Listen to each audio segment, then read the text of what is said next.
Hello class 6, welcome to Zenith Guru fundamental. मैं हूं निकी पंडित और हम कर रहे हैं यहाँ पे अपना chapter number 6 material around us and this is our lecture number 2।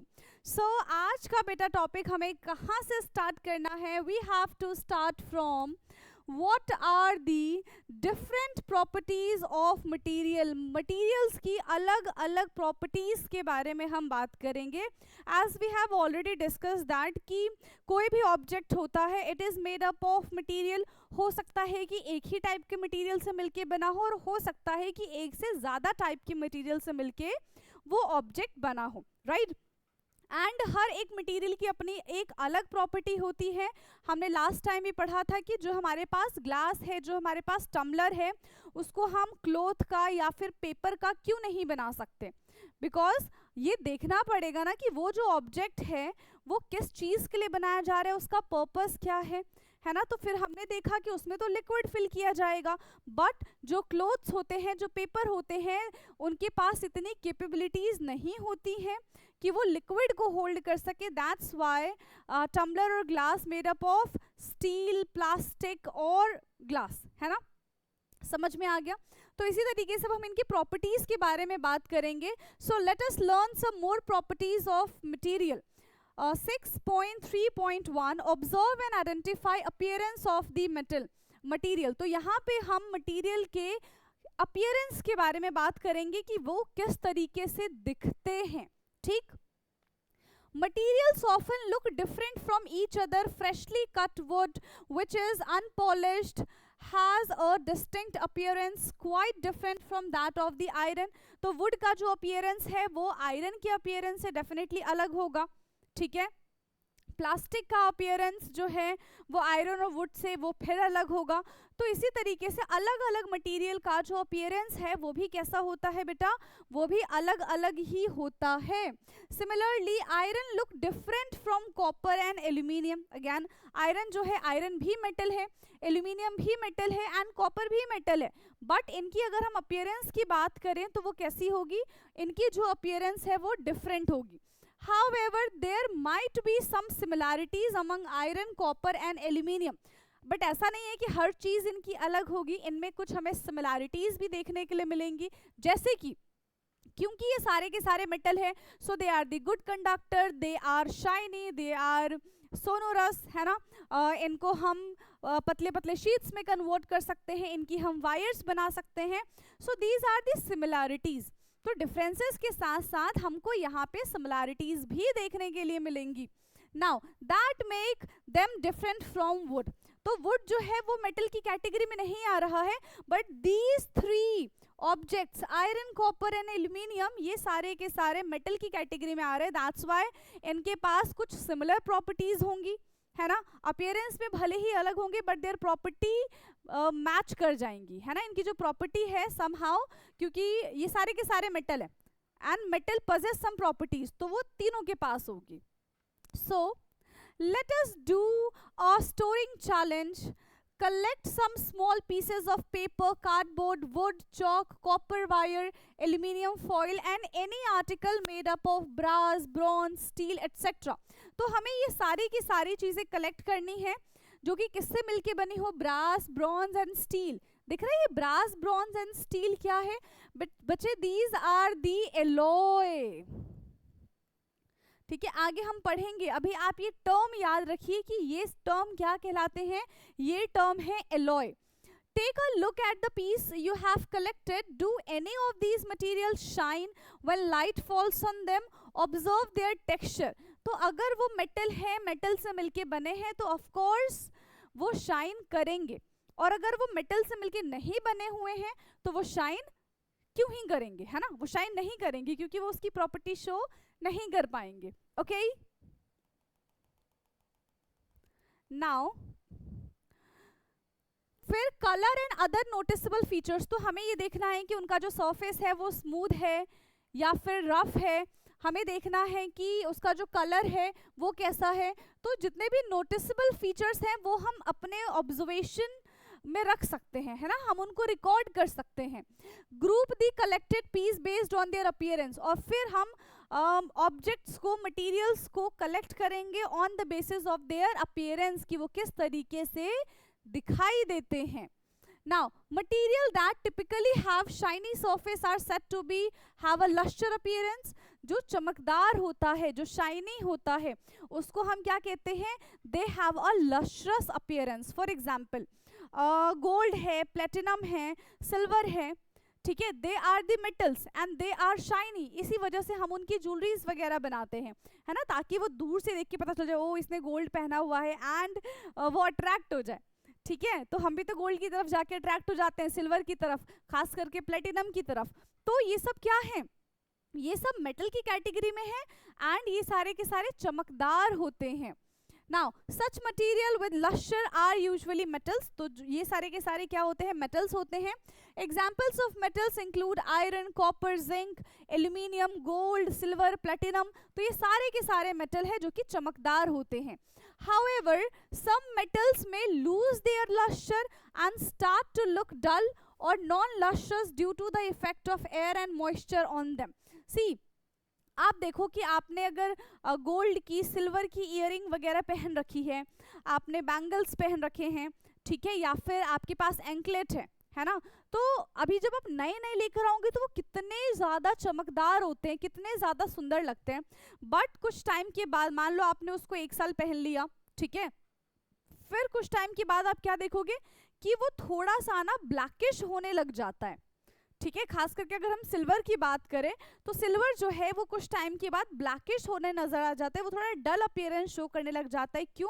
क्योंकि हमारे एनवायरनमेंट में, ठीक है, हमारे एनवायरनमेंट में जो सल्फर गैस है वो इन सिल्वर्स के साथ रिएक्ट करके सिल्वर सल्फाइड बना देते हैं, which is black in colour. इसी वजह से सिल्वर जो है वो डल होना शुरू हो जाता है, डल हमें दिखना शुरू हो जाता है. ठीक है, लेकिन हम इसको ठीक कर सकते हैं. आप उसको क्या करो, धो दो, साफ कर दो अच्छे से, तो वो फिर से चमकने लग जाएगा. क्लियर है?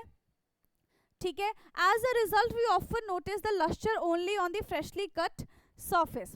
नॉन लस्टर्स की बात करें तो नॉन लस्टर्स के पास कोई शाइनी सरफेस नहीं होता है, वो शाइन नहीं करता है. Some example of non lustres material are the, जैसे कि पेपर हो गया, वुड है, रबड़ है, जूट है, एटसेट्रा. तो ये शाइन नहीं कर रहे हैं, है ना, तो इनको हम क्या बोलेंगे कि दे आर नॉन लस्ट्रस. कैसे हैं ये बच्चे? ये नॉन लस्ट्रस है. All that glitters is not gold goes an old saying. तो देखो भाई, हमेशा से कहते हैं कि हर पीली चमकने वाली चीज सोना नहीं होती है. ठीक है, तो जरूरी नहीं कि हर पीली चीज जो चमके वो सोना है, वो दूसरा मेटल भी हो सकता है. क्लियर? लेकिन अगर चमक रहा है तो definitely it is a metal. Not all the material that shines are metal. Surface of some material are made shiny by polishing और coating them with a thin layer of the plastic wax or any other material which make them look shiny and these material may not be metals. अच्छा देखो, कुछ materials जो naturally, देखो materials के पास nature में क्या है, वो उसका natural surface है जो shine करता है. ठीक है, कुछ टाइम के बाद वो हमारे एटमॉस्फेयर की कांटेक्ट में आएगा तो वो डल होना शुरू हो जाएगा. फिर हम उस पार्ट को अगर कट कर देंगे तो अंदर हमको शाइनी पार्ट ही मिलेगा. बट कुछ ऐसी चीजें सोचो, जैसे कि हमारे घरों में बहुत सारे डेकोरेटिव आइटम्स होते हैं जो बहुत चमकते हैं, है ना, तो ऐसा थोड़ी कि हम सारे के सारे अपने घरों में मेटल्स की चीजें ही रखेंगे. हम दूसरे मटेरियल्स भी लेकर आते बट फिर भी वो शाइन करते हैं. सो द रीजन इज कि उसके ऊपर ऐसी कोटिंग की जाती है कि वो शाइन करते हैं, but they are not metal. वो मेटल नहीं होते. मेटल की तो खुद की प्रॉपर्टी है शाइन करना, बट हम कुछ मटेरियल ऐसे बनाते हैं, है ना, ऐसे डिजाइन करते हैं कि वो दूर से देखने में लगे कि हाँ ये तो मेटल है, बट जब आप उसके पास जाओगे, उसको टच करोगे तो आपको दिखेगा कि अरे यार ये तो प्लास्टिक था, है ना. क्लियर है? तो कुछ मेटल्स को हम शाइनी बनाते हैं. तो अब ऐसा भी नहीं कहना है कि किसी भी चीज को देख के बोल दो कि वो क्या है, मेटल है, अगर चमक रहा है तो. नहीं, अगर वो वाकई मेटल है, डल भी हो गया, तो हमें पता है कि अंदर शाइनी ही होगा. ठीक है, समझ में आ गया? Which material are hard. अब कौन सा मटीरियल हार्ड है इसके बारे में बात करें तो देखो, अभी हम किसके बारे में बात कर रहे थे, मेटल के बारे में बात कर रहे थे. तो जनरली जो मेटल्स होते हैं वो हार्ड नेचर के होते हैं. तो इसीलिए आप देखो ना, जितनी भी ऐसी बड़ी बड़ी चीजें हैं, है ना, वो किससे मिलके बनी हुई है, वो मेटल से मिलके बनी हुई है। जैसे कि आपके रेलवे ट्रैक से मेटल से मिलके बने हुए हैं, आपके जो ब्रिजेस हैं वो किससे मिलके बने हुए हैं, वो भी मेटल से मिलके बने हुए हैं। So just because of the properties of the metal, कि मेटल कैसा होता है, बहुत ज़्यादा हार्ड होता है, तो उसको इस तरीके की चीज़ बनाने में इस्तेमाल किए जाते हैं जो हाई स्ट्रेंथ को बियर कर सके। ठीक है, क्लियर है इतनी चीज़ें। Now, when you press different object or a material with your hand, some of them like stones may be hard to compress, while others like an eraser can be easily compressed. Take a metal key and use it to stretch the surface of the piece of the wood, aluminium, stone, iron, candle, chalk, and any other materials or the object. Can some material be stretched more easily than others? Yes. जैसे कि रबड़ है, ठीक है, तो रबड़ को हम इजीली क्या कर सकते हैं, उसको स्ट्रेच कर सकते हैं। लेकिन ये पेन है, तो अगर मैं पेन को कितना भी ऐसे खींच लूँ तो ये बीच से टूट जाएगा, बट ये स्ट्रेच नहीं हो पाएगा। क्यों? क्योंकि ये रिजिड है। कैसा है, इसकी हर चीज एकदम फिक्स है, ये ब्रिटल हो जाएगा, मतलब ये टूट जाएगा, बट ये स्ट्रेच नहीं हो पाएगा। Okay, now a material which can be compressed और स्ट्रेच इजिली, तो वो सॉफ्ट मटेरियल की कैटेगरी में आता है। And the material which can not stretch easily, तो वो हार्ड हो जाएगा। That means this is an example of the hard substances and the rubber is an example of the soft substances. However, these properties are the relative in nature. For example, rubber is harder than sponge but softer than iron. क्या कह रहे, रबड़ जो है वो sponge से तो hard है बट आयरन से सॉफ्ट है। Yes, definitely. Now let us observe, अब बात करते हैं हम एक्टिविटी 6.5 की। ठीक है, let us observe, hold the object given in table 6.3 with your hands, okay, feel whether the object are hard और सॉफ्ट। तो यहाँ पे इस टेबल में हमको बताना है कि जो भी हमारे पास गिवन सब्सटेंस है वो हार्ड रहेगा या फिर वो सॉफ्ट रहेगा। ठीक है, find out the material they are made up of, enter your observations in table 6.3। So hard और soft object and the material they are made up of. ठीक है, हमको ये भी बताना है कि किससे मिलके ये बना है। तो अगर हम ब्रिक के बारे में बात करें तो ब्रिक कैसा होता है, हार्ड होता है, किससे मिलके बनता है, क्ले से मिलके बनता है। बॉटल जो है ये भी हार्ड ही होगा, ये किससे मिलके बनता है, ये प्लास्टिक से भी मिलके बनता है, और मेटल्स की भी बॉटल्स होती हैं। पिलो जो है ये तो सॉफ्ट है, ये कॉटन से मिलके बनता है। टम्बलर जो है ग्लास, वो कैसा होता है, हार्ड होता है। ये हमारा प्लास्टिक, ठीक है, स्टील, इन सब से मिलके बन सकता है। वुड से भी हम टम्बलर बनाते हैं वैसे तो। नाउ टेबल की बात करें तो table is hard, made up of plastic and wood. फिर बात करें हम स्वेटर के बारे में, so it's soft, made up of wool. Any other substances, कोई सा भी अदर सब्सटेंसेस ले लो, क्या हो सकता है बताएंगे फटाफट से इसका एग्जाम्पल। पेंसिल, तो पेंसिल कैसा होता है बेटा, pencil is hard, made up of would and graphite. किससे मिलके बना है ये, वुड और ग्रेफाइट से मिलके बना हुआ है। तो इस तरीके से हमने क्लासिफाई कर दिया कि कौन सी चीज हार्ड है, कौन सी चीज सॉफ्ट है, एंड वो किस मटेरियल से मिलके बना हुआ है। Clear? Compare your observations with the observations of your friend and discuss. तो अब ऐसे ही जो भी आपने चीजें यहाँ पे देखी है उसको आप अपने फ्रेंड्स की ऑब्जर्वेशन से कंपेयर करेंगे एंड देखेंगे कि क्या आपके फ्रेंड्स भी उसी तरीके से सोच रहे हैं जिस तरीके से आप सोच रहे हैं। ठीक है, तो ये चीज कौन देखेगा?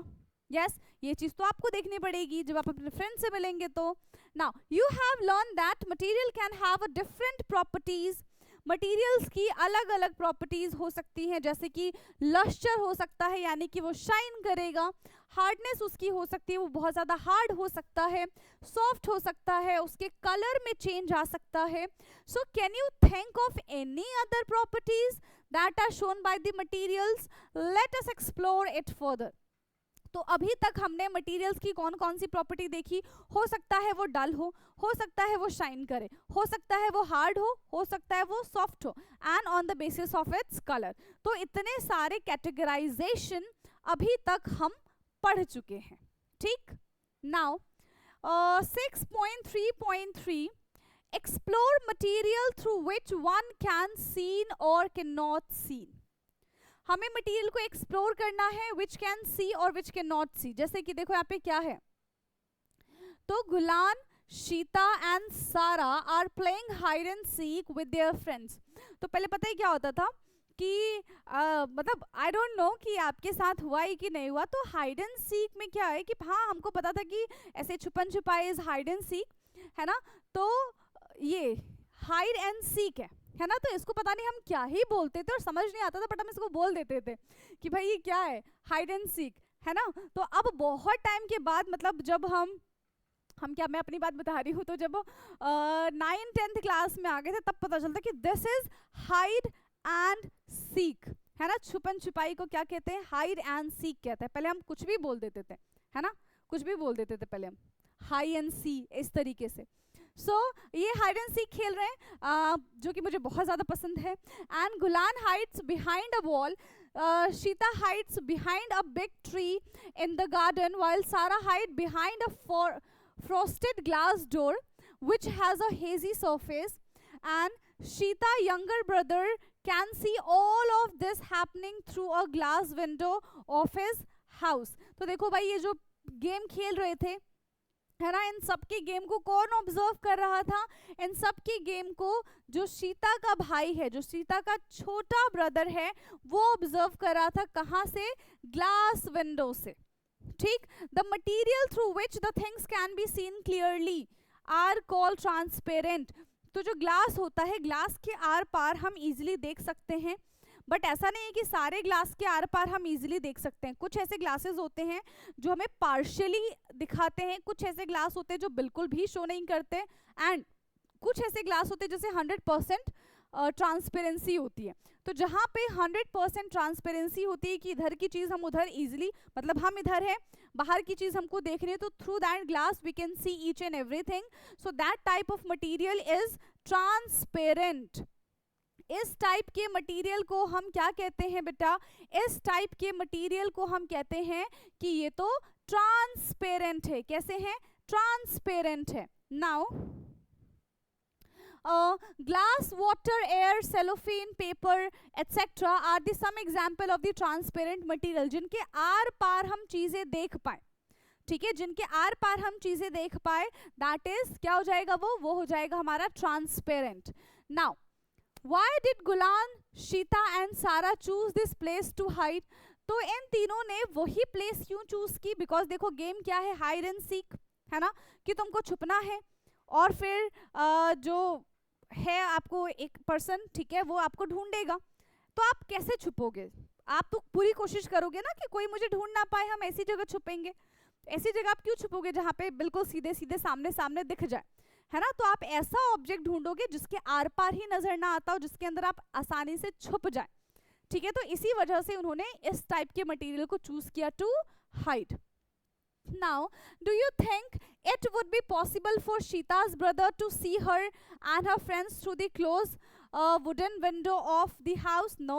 देखो, जाते हुए देख लिया, ये अलग बात है. अगर पेड़ के पीछे कोई छुपा हुआ है तो उसको हम नहीं देख सकते ना. ठीक है, अगर टेबल के पीछे कोई छुपा हुआ है तो हम उसको नहीं देख सकते, बिकॉज टेबल जो है, पेड़ जो है, ये कैसे होते हैं, ये ओपेक ऑब्जेक्ट होते हैं, and through opaque object we can not see anything. जैसे दीवार है, अब जैसे कि देखो मान लो ये पैनल है, अब इस पैनल के पीछे भी तो कुछ होगा ना. ठीक है, इस पैनल के पीछे दीवार है, उसके पीछे हो सकता है कि उधर दूसरा कोई रूम हो, तो हम तो यहाँ से नहीं देख पा रहे हैं ना. तो दैट मीन्स ये जो पैनल है ये क्या है, ये ओपेक ऑब्जेक्ट है. ठीक.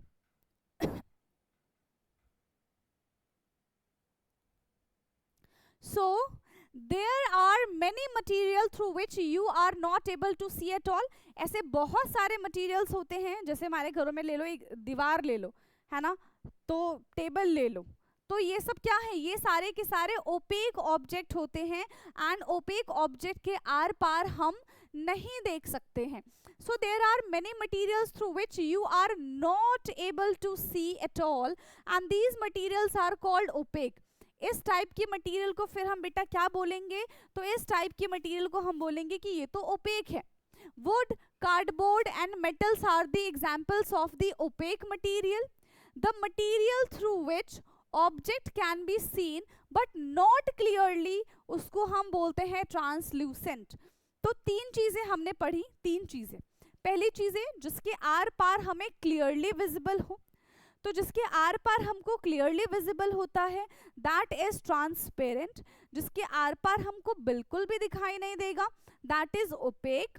और जिसके आर पार हमको धुंधला धुंधला दिखाई दे उसको हम क्या बोलते हैं, उसको हम बोलते हैं ट्रांसलूसेंट. ठीक है, क्या बोलेंगे उसको हम, ट्रांसलूसेंट बोलेंगे.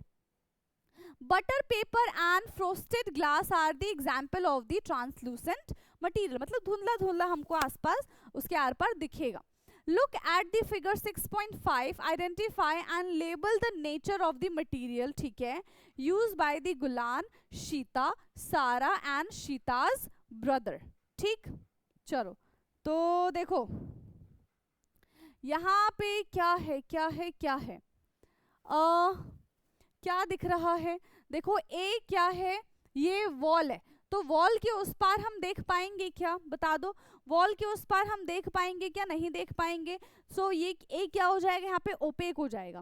पेड़ के आर पार हम देख पाएंगे क्या, नहीं देख पाएंगे. तो ये भी हमारा क्या हो गया, ओपेक हो गया. ठीक है, और ये देखो यहाँ से क्लियरली विजिबल है. So this is the transparent. और ये आई थिंक हमें धुंधला धुंधला दिख रहा है तो ये हमारा ट्रांसलूसेंट हो जाएगा. समझ में आ गया. तो इस तरीके से हम मटेरियल को देखेंगे. ठीक, मैंने बता दिया, आप इसको फिल कर लीजिएगा. Now activity 6.6, let us classify. So classify the following object as transparent, translucent और ओपेक. तो ग्लास टम्बलर क्या हो जाएगा, इट्स ट्रांसपेरेंट. क्या है ये, ट्रांसपेरेंट. और बटर पेपर हमारा क्या हो जाएगा, ट्रांसलूसेंट. इरेजर क्या है, ओपेक. फिर यहाँ पे फ्रोस्टेड ग्लास आ गया, again this is the translucent. Wooden board है तो फिर से क्या हो जाएगा, opaque. Window glass is transparent, यानी कि इसके आर पार हम सारी चीजें देख सकते हैं. Now classify of object, transparent, translucent and opaque. तो सारी चीजें देखो मैंने वहीं पे लिखवा दी है ना. तो ग्लास हो गया और ये फ्रोस्टेड ग्लास हो गया, पेपर हो गया, सारी चीजें आप यहाँ पे फिर मेंशन कर सकते हैं. इस टेबल को आप आसानी से फिल कर सकते हैं. आई होप मैंने उसी के ऊपर लिख दिया था, आप उसी को बस यहाँ पे नीचे उतार लीजिएगा. ठीक, what is soluble in water and what is not. अब हमको देखना है कि कौन सी चीज पानी के अंदर जाके सॉल्युबलाइज होती है एंड कौन सी चीज पानी के अंदर जाके सॉल्युबलाइज नहीं होती है. ठीक है, ऐसा तो नहीं है कि हर चीज पानी के अंदर जाके मिल जाएगी. फॉर एग्जाम्पल, पानी के अंदर हमने डाल दिया नमक, वो जाके डिसॉल्व हो गया. पानी के अंदर हमने डाल दिया चीनी, वो जाके डिसॉल्व हो गया. पानी के अंदर हमने डाल दिया ऑयल, वो जाके डिसॉल्व नहीं होगा. पानी के अंदर हमने डाल दिया सैंड, वो भी जाके डिसॉल्व नहीं होगा. तो कुछ ऐसे मटेरियल्स होते हैं जो डिसॉल्व हो जाएंगे एंड कुछ ऐसे मटेरियल होंगे जो डिसॉल्व नहीं होंगे. ठीक, Gulan was sweating when he came home after playing in the evening. ठीक है भाई, आप लोग भी खेल कर आते होंगे तो बहुत ऐसे टायर्ड फील करते होंगे, बहुत ज्यादा स्वेटिंग होती होगी आपको भी. So he was feeling tired and thirsty. तो वो बहुत थक भी गया था, उसको बहुत जोर से प्यास भी लगी हुई थी. So Gulan mother mix a spoonful of sugar, a pinch of a salt and some lemon juice in a glass tumbler of the water. मतलब सीधा सीधा नींबू पानी बना के दिया ना, है ना, नींबू पानी बना के दिया and offered him this shikanji lemonade to drink. अच्छा चलो ठीक है भाई, इन्होंने शिकंजी लिखा है ना, तो ऐसा कुछ बना के दिया तो उसको पीने में तो टेस्ट लगा होगा, है कि नहीं है। पर यहाँ पे देखो क्या है, पानी के अंदर इन्होंने काफी सारी चीजें ऐड की है, लेमन ऐड किया है, वाटर तो है ही, पानी के अंदर ही ऐड करना है ना, शुगर ऐड किया है, ठीक है, फिर सॉल्ट ऐड किया है, और पानी के अंदर जाने के बाद ये सारी की सारी चीजें क्या हो गई हैं बच्चे, ये सारी की सारी चीजें पानी के अंदर जाने के बाद डिसॉल्व हो गई हैं। क्या हो गई हैं? डिसॉल्व हो गई हैं। Now, Gulan noticed that while his mother was mixing sugar and salt in the water, the salt and the sugar disappear after a while. तो गुलान ने देखा कि भाई जो मेरी मम्मा है ना, वो मेरे लिए प्यारी से शिकंजी बना रही है, तो क्यों ना मैं भी देखूं कि वो किस तरीके से मेरे लिए शिकंजी बना रही है ना। तो उसने देखा कि जैसे उन्होंने पानी के अंदर सॉल्ट डाला, उन्होंने पानी के अंदर शुगर डाला, तो वो चीज़ पानी के अंदर जाने के बाद बिल्कुल अच्छे तरीके से डिसॉल्व हो गई है, वो गायब हो गई है ना, वो क्या हो गई है? गायब हो गई है। Let us try a simple activity to explore how different material behave when we mix them in water. अलग अलग मटेरियल किस तरीके का बिहेवियर शो करते हैं जब हम उसको मिक्स करते हैं वाटर के साथ। तो some materials are soluble in water and some material are insoluble in water. कुछ ऐसे मटेरियल होते हैं जो सॉल्युबलाइज हो जाते हैं, कुछ ऐसे मटेरियल होते हैं जो सॉल्युबल नहीं होते हैं। समझ में आ गया? क्या इतनी चीजें क्लियर हैं? Now activity 6.7, let us explore. So collect some small amount of sugar, salt, chalk powder, sand and sawdust। तो ये सारी की सारी चीजें बच्चे आपको कलेक्ट करनी है। Take 5 glass tumblers and fill them about 2/3 with water। आपको 5 ग्लास टम्बलर लेना है ना, और उनको 2/3 फिल कर देना है पानी के साथ। Put a teaspoonful of sugar in the first glass tumbler, salt second glass में, chalk powder in the third, sand in the fourth and the sawdust in the fifth glass tumbler. तो हर एक ग्लास में आपको अलग अलग चीजें dissolve करनी है, ठीक। फिर उसको अच्छे से हमें स्टिर कर देना है, अच्छे से हमको उसको चला देना है। On stirring predict what will happen in each case. और सोचो हर एक केस में क्या होगा। तो याद रखना हर एक केस में सॉल्युबलेशन, या फिर हम ऐसा बोल सकते हैं कि जो हमारे पास सॉल्यूट है वो डिसॉल्व नहीं होगा, ठीक है, सॉल्युबलाइज नहीं होगा। Use a spoon to stir well the contents of the each glass tumbler. Wait for a few minutes and watch what happen. फिर हमने उसको क्या कर दिया? डिसॉल्व किया, हमने उसको स्टिर कर दिया।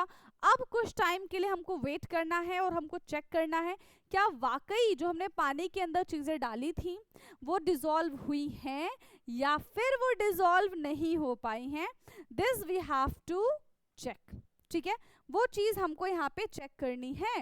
Write down your observation in table 6.5 और वही ऑब्जर्वेशन हमको इधर लिखनी है, ठीक। देखो क्या शुगर है, will disappear in water, will not disappear in water. तो यहाँ पे क्या हो जाएगा? Will disappear, disappear in water, does not disappear in water. तो यहाँ पे भी क्या हो जाएगा? डिसअपियर। सॉल्ट भी यहाँ पे सेम ही होगा। चॉक पाउडर की अगर हम बात करें, ठीक है, चॉक पाउडर की अगर हम बात करें तो यहाँ पे दो चीज क्या पूछ रहे हैं, प्रिडिक्शन क्या है, हमें लगेगा कि डिसअपियर हो जाएगा बट ये नॉट डिसअपियर है भाई, ये नॉट डिसअपियर है और यहाँ पे नॉट डिसअपियर है और ये भी नॉट डिसअपियर है। सॉडस्ट की अगर हम बात करें तो ये भी नॉट है, ये भी नॉट है। एनी अदर में हम क्या ले सकते हैं? लेमन ले लो। तो लेमन जो है वो लिक्विड वाला पार्ट डिसअपियर हो जाएगा और यहाँ पे भी वो डिसअपियर ही होगा, ठीक है, वहां पे भी वो डिसअपियर ही हो जाएगा।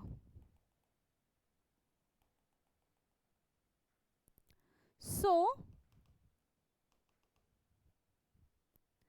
you might have noticed that some material completely disappear when mixed in water।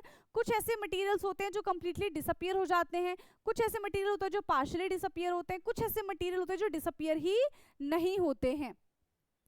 When say that these material dissolve in water और in the other words they are soluble in water. हम क्या कह सकते हैं कि ये पानी के अंदर जाके सॉल्युबल हो गए हैं, सॉल्युबलाइज हो गए हैं।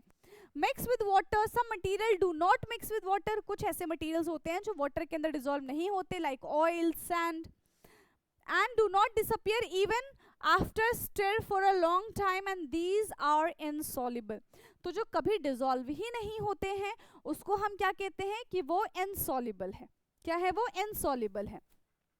Water play an important role in the functioning of our body because it can dissolve a large number of material। ठीक है, जैसे कि यहाँ पे देखो soluble in water, तो हमें दिख रहा है क्या हमने इसके अंदर चीनी डाला है कि नमक डाला है, बट इसमें हमको दिख रहा है कि हाँ भाई इसके अंदर सैंड है, मिट्टी डाली और वो हमें विजिबल भी हो रहा है इधर। ठीक, मेक योर ओन ORS। तो लेट मी चेक कि कितना बचा हुआ है, और फिर okay, make your own ORS ये है हमारा।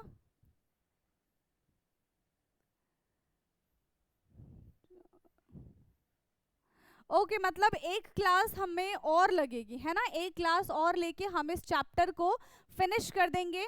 सो आज की क्लास के लिए फिर हम इतना ही रखते हैं बेटा, समझ में आ गया? आज की क्लास के लिए हम इतना ही रखते हैं, एंड फ्रॉम नेक्स्ट क्लास हम यहां से शुरू कर देंगे मेक योर ओन ORS। ठीक है, ओरल रिहाइड्रेशन सॉल्यूशन। क्लियर है? तो आज के लिए मेरे ख्याल से इतना काफ़ी है, एंड प्लीज़ जितना हमने NCERT को रीड किया है आप भी उसको रीड करिए। जो चीज़ समझ में नहीं आ रही है, जो लाइन समझ में नहीं आ रही है, आप कमेंट करके पूछ सकते हैं, एंड बाकी का discussion will do in next class. तब तक के लिए पढ़ते रहिए। Thank you so much.